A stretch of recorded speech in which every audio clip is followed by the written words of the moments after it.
என் லைஃப்லயே first time ஸ்டேடியம்ல வந்து cricket match பார்க்க வந்திருக்கேன். அதுவும் என்ன சிஎஸ்கே மேட்ச். போலாமா? நம்ம ஒரு அவசரத்துல கேட் 13 வந்துட்டோம். நமக்கு கேட் 9 தான் கொடுத்திருக்காங்க. 9க்கு போனோம். எல்லாத்துலயும் அவசரம். இங்க வேற டிக்கெட்டா? First time வேர்க்குதீங்க. அதனால கையில ஃபேன் கொண்டு வந்துட்டேன். என்ன ஒரு புத்திசாலித்தனம்.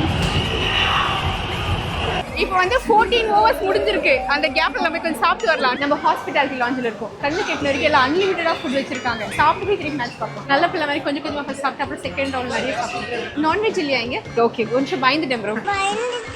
2 பரோட்டா, அதுக்கு 2 கரண்டி கொத்துக்கறி. இது ரவுண்ட் 1. இங்க ஸ்வீட்ஸ் அப்புறம் டெசர்ட்ஸ்லாம் இருக்கு. ஐஸ்கிரீம்லாம் கூட இருக்கு. ஒரு சாக்கோபார், ஒரு குல்ஃபி. ஒரு விஷயம் என்ன, இதெல்லாம் சாப்பிட்டு அங்கே போறதுல மேட்ச் முடிஞ்சிடும் போல இருக்கு. ஹாஸ்பிட்டாலிட்டி லாஞ்சில் உட்காந்து டெசர்ட் சாப்பிட்டுட்டு அப்படியே பார்ப்போம். இப்போ வந்து பவுலிங் தான். நம்ம டீம் பேட்டிங் பண்ணுவாங்கல்ல, அப்போ வெளியே போய் ஸ்நாக்ஸோட வெளியே போயிடுவோம். நம்ம மேட்ச் பார்க்க வந்த மாதிரி இல்லை, சாப்பிடாத மாதிரி தானே இருக்கு. கரெக்டா கட்டுட்டா சிங்கம் தலை இறங்கிருச்சு. இதுக்கெல்லாம் யார் காரணம் தெரியுமா? இத்தனை சிஎஸ்கே மேட்ச்க்கு வரீங்கல்ல, ஹார்ட் அட்டாக் வருது. ஏன் இப்படி ஆடுறாங்க? நல்ல மண் வாசனை திடீர்னு வருது. மழை வருதா இல்லையான்னு கூகுள் ஜெமினிட்ட கேட்போம். மழை வருமா ஜெமினி?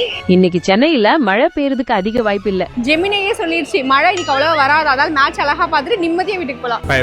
எல்லாம் டெக்னாலஜி. முக்கியமான விஷயம், இன்னைக்காவது மேட்ச்க்கு தோனி வருவாரா? வாய்ப்பு இல்ல ராஜா. டிவில பார்த்தாலே பரவாயில்ல, நேர்ல பார்த்தா பிபி அப்படியே இங்க வரைக்கும் ஏறுது. முடியல, 10 பால் தான் இருக்கு. இன்னும் 2 ரன். வின் பண்ணிட்டோம். டிவியை விட இந்த எக்ஸ்பீரியன்ஸ் வேற லெவல்ல இருக்கு. சுத்தி பறக்க விட்டுறேன். எப்படி இன்னைக்கு நான் வந்ததால சிஎஸ்கே ஜெயிச்சிருச்சு. காமச்சாண்ட செருப்பாடு. இதெல்லாம் சரியான செருப்பாடு எனக்கு தெரியல. போஸ்டர் கூட இரேஸ் பண்ணிருங்க. மறக்காம ப்ளீஸ் ஃபாலோ பண்ணுங்க சொல்லிட்டேன்.